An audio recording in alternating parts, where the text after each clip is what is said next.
Red food challenge করতে গিয়ে এটা আমার সাথে কি হয়ে গেল? Flashback.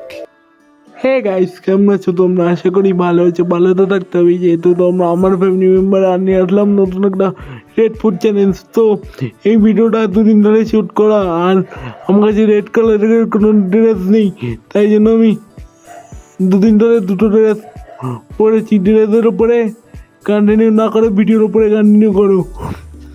চ্যালেঞ্জ ভিডিও করবো বলে আমার ভাইপো কতগুলো চিরকুট এনেছে, আমার সামনে দিল চিরকুটগুলো। এবার দেখা যাক চিরকুটের মধ্যে কোন কালারটা তুলি। আমি রেড কালারটাই তুললাম। The next day. প্রথম রেড কালারের খাবার আমি এইটা খাচ্ছি।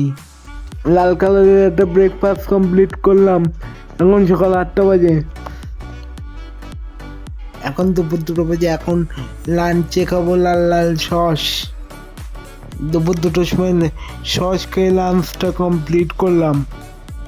এখন লাঞ্চের পর একটু খিদে পাচ্ছিল, তো রেড কালারের চানাচুর খেয়ে নিলাম। এখন দুপুর 3টে বাজে।